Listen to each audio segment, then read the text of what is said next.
So hope so you are all fine. तो हमारा जो आज मैंने डिस्कस करना है ना वो ये करना है आप लोगों के साथ कि जो आप लोगों के टॉपिक्स हैं फिर दोस्त से जो फिज़ियो के हैं, फिज़ियो की बहुत डिमांड आती है कि फ़िज़ियो के बताएं इंपॉर्टेंट टॉपिक्स कौन कौन से हैं, इंपॉर्टेंट चैप्टर्स के अंदर भी कौन कौन से इंपॉर्टेंट टॉपिक्स हैं जो करने चाहिए, जो हमारे पेपर के लिहाज से हमारे लिए हेल्पफुल होंगे। तो ये वीडियो उन लोगों के लिए है, हाँ, पेपर आप लोगों के बहुत ज़्यादा नज़दीक हैं तो उस लिहाज से आप लोगों के लिए वीडियो बहुत एमबीबीएस और बीडीएस के लिए।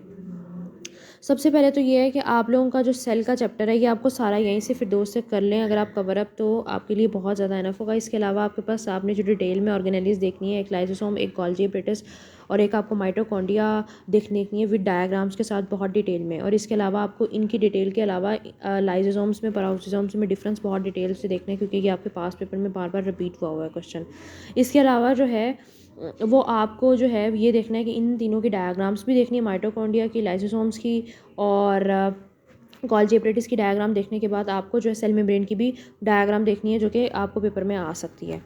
उसके बाद सेल मेम्ब्रेन को भी आपने वो फुली जो है वो ओवरव्यू करना है। वैसे ये जो आपके फिर दोस्त में भी दिया हुआ है लेकिन एक दफ़ा आपने गो थ्रू कर लेना है गाइडेंस से।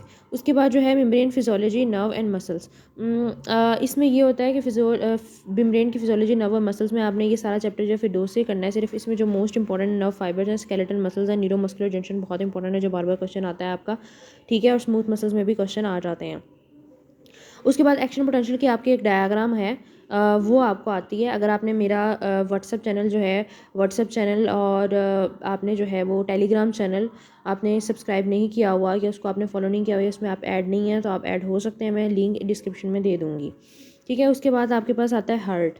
हार्ट में आपने क्या करना है, हार्ट में आपने कार्डिक मसल वाला टॉपिक इंपॉर्टेंट है। कार्डिक मसल्स में सारी कार्डिक साइकिल की डेफिनेशन, इंडेक्स की डेफिनेशन, जितने भी कार्डिक इंडेक्स वगैरह आते हैं, स्ट्रोक उसकी डेफिनेशन, ठीक है। उसके बाद इसमें जो है ना ओवरड्राइव सेपरेशन करना है, एपिक्स बीट्स करनी है आपने, ठीक है। उसके बाद जो है ना विक्टोरियल analysis, right bundle branch block और कार्डिक एरिथमेसिस बहुत ज़्यादा इंपॉर्टेंट है, कार्डिक एरिथमेसिस इसके अंदर, ठीक है।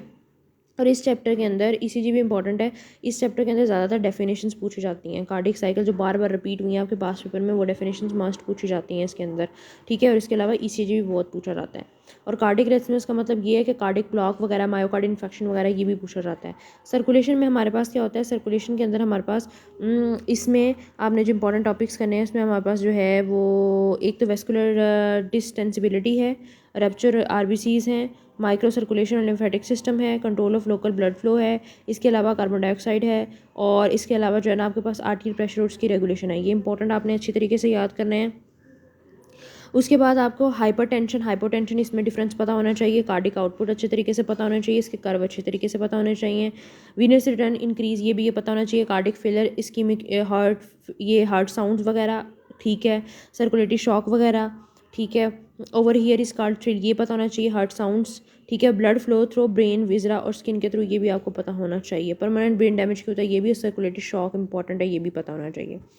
ब्लड फ्लूइड्स, बॉडी फ्लूइड्स हैं, ये इतना देखने की ज़रूरत नहीं है, इतना इंपॉर्टेंट नहीं है। उसके बाद जो किडनी है, किडनी में जो इंपॉर्टेंट टॉपिक्स हैं वो ये हैं कि regulation of acid base balance देख लेना आपने, ब्लड वॉल्यूम, ठीक है, ब्लड वॉल्यूम की रेगुलेशन देख लेनी है, एडिसन डिजीज़ देख लेनी है, हाँ, ऑस्मोलैलिटी और ऑस्मोलैलिटी देख लेनी है आपने, ठीक है। यूरिन की फॉर्मेशन देख लेनी है, इसमें बस यही इंपॉर्टेंट है।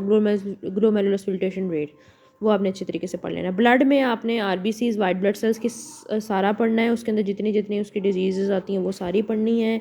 इन्फ्लेमेशन सारा पढ़ना है, मोस्ट इंपॉर्टेंट है हीमोस्टेटिस सारा पढ़ना है, ये भी इंपॉर्टेंट है। ब्लड ग्रुप्स भी इंपॉर्टेंट है लेकिन देख लो ब्लड ग्रुप्स कौन कौन से होते हैं ये। इम्यूनिटी और एलर्जी भी बहुत इंपॉर्टेंट है। रेस्पिरेशन में हमारे पास जो आता है वो सबसे पहले तो रेस्पिरेशन का इंट्रोडक्शन अच्छे तरीके से पता होना चाहिए, इसमें एमसीक्यूज बहुत ज़्यादा आ जाते हैं। उसके बाद जो है वो पल्मोनरी वेंटिलेशन, ठीक है, पल्मोनरी सर्कुलेशन और बहुत important transport of oxygen and carbon dioxide ये बिल्कुल भी नहीं छोड़ना, ठीक है। और रेगुलेशन ऑफ रेस्पिरेशन ये मस्ट पता होना चाहिए। उसके बाद सेंट्रल नर्वस सिस्टम के अंदर आपको जो है स्पाइनल कॉर्ड ये आप कर सकते हो, शॉर्ट बुक होती है। वैसे अगर आपने एनाटमी में अच्छी तरह किया हुआ है सेंट्रल नर्वस सिस्टम तो भी स्नेल से तो भी आप कर सकते हो इससे, वरना गाइडेंस से आपको करना पड़ता है। जैसे सेंट्रल नर्वस सिस्टम यहाँ से इतना कवर अप नहीं होता जितना गाइडेंस से होता है, तो इसको आपको गाइडेंस से करना है। गाइडेंस से कौन कौन से टॉपिक करना है, ये फेमरिक एक शॉर्ट बुक है, उससे कौन कौन से टॉपिक करना है फेमरिक से कर लो, साइनेप्सिस कर लो, रिसेप्टर्स कर लो, स्पाइनल कॉर्ड कर लो, सेरिब्रम और सेरिब्रम देख लो, थैलेमस और हाइपोथैलेमस कर लो, बेसल गैंग्लिया कर लो, ठीक है, सीएसएफ देख लो, और बेसल गैंग्लिया देख लो, ठीक है। उसके बाद एपिलेप्सी देख लो, स्लीप भी देख लो, और बस ये देख लो, ये ज़्यादा अच्छे, ये इंपॉर्टेंट अच्छे तरीके से जो है ना वो उससे कर लो, शॉर्ट बुक से आप, ठीक है। उसके बाद जो है आपके पास स्पेशल सेंसेस में ऑटोनॉमिक नर्वस सिस्टम की एक अलग आ जाता है। स्पेशल सेंसेस में आपको स्पेशल सेंसेस सारी करनी पड़ेंगी, ठीक है। स्किन वाली भी सारी ही कर लो, रीड कर लो। गैस्ट्रोइंटेस्टाइनल ट्रैक में आपको मूवमेंट देखनी पड़ेगी। जीआईटी के डिसऑर्डर ज़्यादा आते हैं, बाकी सब इतनी चीज़ें फिर भी नहीं आती जितनी जीआईटी के डिसऑर्डर्स आ जाते हैं। उसके बाद आगे आ जाओ एंडोक्रिनोलॉजी, इसमें भी आपको ये इंपॉर्टेंट है, बहुत ज़्यादा इंपॉर्टेंट है, बहुत बहुत इंपॉर्टेंट। इसमें pituitary gland, oxytocin, aldosterone, cortisones, epinephrine, non epinephrine के विटामिन सारे देख लेने हैं, उसमें क्या क्या मसले आ जाते हैं, और पैराथायराइड हार्मोन और कैल्सिटोनिन आपने देख लेना अच्छे तरीके से, ठीक है। अच्छा, उसके बाद रिप्रोडक्शन में आपके पास क्या आता है, प्रेगनेंसी और लैक्टेशन में ज़्यादातर देख लेना है कि इसमें कौन कौन सी प्रॉब्लम आ जाते हैं, ठीक है। और इसके अलावा वाइटामिन्स में आपने सारे वाइटामिन्स एक बार रीड करने पड़ेंगे। अगर आपने वाइटामिन्स वाला चैप्टर जो अच्छे तरीके से बायोकेमिस्ट्री में किया हुआ है तो फिर आपको यहाँ से कवर अप हो सकता है वाइटामिन्स वाला। इसमें इंपॉर्टेंट वाइटामिन है विटामिन ए, डी, ई, के, सी बहुत इंपॉर्टेंट है, B1 इंपॉर्टेंट है, B12 इंपॉर्टेंट है, ठीक है। और इसके अलावा जो है ना B3 बहुत इंपॉर्टेंट है, और नाइसिन जो है निकोटिनामाइड ये भी इंपॉर्टेंट है, ठीक है। राइबोफ्लेविन भी इंपॉर्टेंट है। तो ये कुछ बताएं इंपॉर्टेंट जो मस्ट करने होते हैं आपको, ठीक है। तो ये मैंने आपको यहाँ इंट्रोडक्शन से आपको जो ये पूरा का पूरा समझा दिया कि आपको फिजियो का कौन कौन सा टॉपिक कवर करना है और कैसे करना है आपको कवर, ठीक है। इसके अलावा अगर आपको कोई क्वेश्चनिंग हो तो आप कमेंट बॉक्स में मुझे पूछ सकते हैं कि इसके अलावा किस चीज़ के ऊपर वीडियो बनानी चाहिए, तो मैं इंशाल्लाह उस पर भी वीडियो अपलोड कर दूँगी। थैंक यू सो मच, अल्लाह हाफिज़, बेस्ट ऑफ लक।